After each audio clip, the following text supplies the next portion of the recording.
अस्सलामुअलैकुम व्यूवर्स, कैसे हैं आप सब लोग। उम्मीद है कि आप सब खैरियत से होंगे। आज मैं आप लोगों के लिए लेकर आई हूँ अंडे वाले फ़्राइज़ की रेसिपी। अल्लाह ताला खैर बरकत दे आपके रोज़ी रिज़्क़ में और सेहत व ज़िंदगी में, आमीन।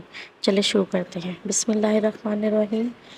सबसे पहले मैंने 4 आलू ले लिए थे, उनको काट लिया, अच्छी तरह से वॉश करके इनका स्टार्च रिमूव कर देना है।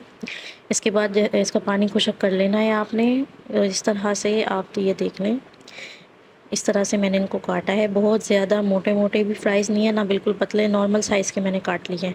अब इसके अंदर मैं 1 टीस्पून नमक या फिर हस्बे ज़ायक़ा और 1½ टीस्पून कुटी हुई लाल मिर्चें शामिल कर रही हूँ। ये तमाम को मैंने इसमें शामिल कर दिया है। और अब इसमें मैं 1 टीस्पून बारबेक्यू फ्लेवर डाल रही हूँ, आप कुछ भी डाल सकते हैं। और अब इसके अंदर मैंने 2 अंडे शामिल कर रही हूँ। 1 बाय 1 मैंने इसके अंदर 2 अंडे शामिल किए हैं। और इसके अंदर ना तो चावल का आटा जाता है, इसके अंदर मैदा शामिल करते हैं, वो भी पहले नहीं डालते, उसको बाद में डालते हैं। इसको आप अच्छी तरह से पहले मिक्स कर लें ताकि मसाला और सारा अंडा वगैरह सारी फ्राइज़ पे अच्छी तरह से लग जाए। अक्सर लोग ये गलती करते हैं, तो फिर वो कहते हैं कि हमारी अंडे वाली फ़्राइज़ सही नहीं बनी। ये तरीका आप करेंगे तो बिल्कुल सही अंडे वाली फ़्राइज़ बनेंगी। अब इसमें थोड़ा-थोड़ा करके मैं मैदा शामिल कर रही हूँ। सारा मैदा एक साथ नहीं डाल देना, जितनी आपको ज़रूरत हो उतना आप शामिल करें और मिक्स कर लें कि आपको जितनी कोटिंग चाहिए हो।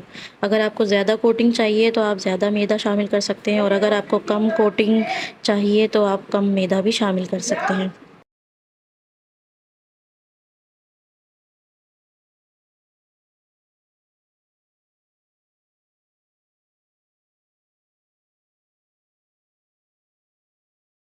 इतनी कोटिंग करने से आपकी फ़्राइज़ बिल्कुल सॉफ्ट बनेंगी और इसका जो ऊपर का क्रिस्प वगैरह है वो सही से फ्राई भी हो जाएगा। और अगर इससे ज़्यादा आप कोटिंग करेंगे वो बहुत मोटी लेयर हो जाती है फिर। और फिर इसके बाद मैंने एक फ़्राई पैन में ऑयल गरम कर लिया था। मीडियम फ्लेम पे एक-एक करके मैं तमाम फ़्राइज़ को इसके अंदर शामिल कर रही हूँ, जिसमें आराम से ये फ्राई हो जाए। और इसको गोल्डन फ्राई आप कर लेना है एक साइड से। और जैसे ही एक साइड से ये गोल्डन फ्राई होती है, आपको दिखाते हैं।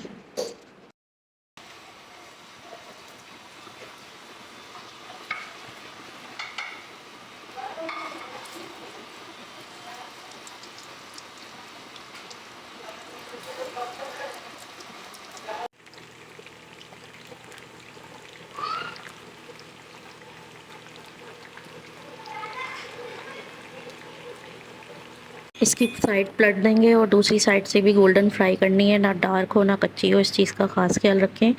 और दोनों तरफ से जैसे ही ये गोल्डन हो गई है, ये देखें दोनों तरफ से ये गोल्डन हो चुकी है, गल भी गई है। इसको आप किसी बास्केट में निकाल के ऑयल रिड्यूस करें और फिर इसको आप डिश आउट करें। पेपर पे आप फिर इसको सर्व करें केचप या मायोनीज़ के साथ। और इस रेसिपी को ट्राई ज़रूर करें, बताइएगा ज़रूर आपको ये कैसी लगी। दुआओं में याद रखिएगा। Thanks for watching the video.